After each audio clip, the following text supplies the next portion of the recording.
தொகுதி மறுசீரமைப்புக்கு எதிராக ஆதரவு திரட்ட திமுக சார்பில் ஒடிசா செல்லும் 2 பிரதிநிதிகள். அமைச்சர் TRP ராஜா மற்றும் MP தயாநிதி மாறன் ஒடிசா செல்கின்றனர். நாளை பொன்முடி மற்றும் அப்துல்லா கொல்கத்தா செல்ல உள்ளதாகவும் தகவல்.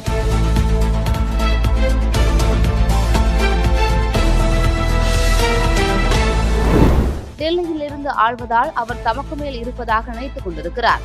தேசிய கல்விக் கொள்கையை அப்படியே முழுமையாக ஏற்றுக்கொள்ள வேண்டும் என மிரட்டுவது, மிரட்டலுக்கு தான் பணியவில்லை என்றால் முறை தவறி பேசுவது அவர் வகிக்கும் பொறுப்புக்கு அழகல்ல என தர்மேந்திர பிரதானுக்கு துணை முதலமைச்சர் உதயநிதி ஸ்டாலின் விமர்சனம். தமிழ் தேசிய பேரினத்தை இழிவுபடுத்திய தர்மேந்திர பிரதானை அமைச்சர் பொறுப்பில் இருந்து விலக்க வேண்டும். விசிக தலைவர் திருமாவளவன் வலியுறுத்தல். தமிழ்நாட்டிற்கு சேர வேண்டிய சமங்கிர சிக்ஷா நிதியை சட்டத்திற்கு புறம்பாக முடக்கி வைத்திருக்கும் மத்திய அரசு உடனடியாக அந்த நிதியை விடுவிக்க வேண்டும் என்றும் திருமாவளவன் வலியுறுத்தல். மக்களவையில் திமுக எம்பிக்கள் குறித்து விமர்சித்து பேசியதற்கு மத்திய கல்வி அமைச்சர் தர்மேந்திர பிரதான் வருத்தம். அநாகரிக மாணவர்கள் என்ற வார்த்தையை பயன்படுத்தியிருக்கக்கூடாது. தன்னுடைய வார்த்தைகள் தமிழக எம்பிக்களை புண்படுத்தி இருந்தால் திரும்ப பெற்றுக் கொள்வதாகவும் தர்மேந்திர பிரதான் பேச்சு.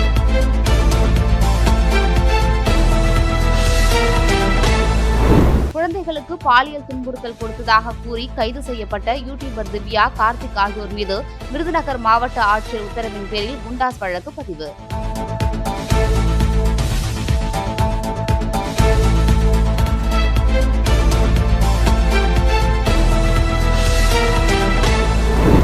நாடாளுமன்றத்தில் கல்வி தொடர்பான கேள்வி பதிலின் போது தமிழ்நாட்டு மக்களை நாகரிகமற்றவர்கள் என பேசியது சர்ச்சையை ஏற்படுத்தியிருந்த நிலையில் அவரின் பேச்சு அவை குறிப்பிலிருந்து நீக்கம்.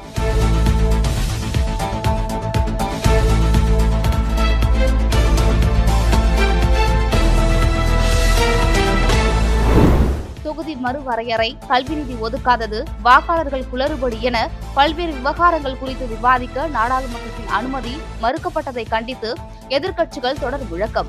இதன் காரணமாக நாடாளுமன்ற இரு அவைகளும் ஒத்திவைப்பு.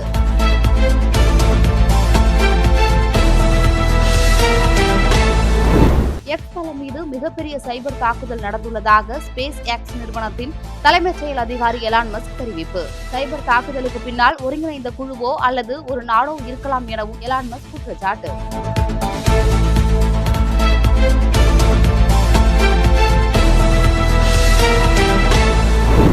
சென்னையில் ஆபரண தங்கம் சவரனுக்கு ரூபாய் 240 குறைந்து ஒரு சவரன் ரூபாய் 64,160க்கும், 1 கிராம் தங்கம் ரூபாய் 8,020க்கும் விற்பனை.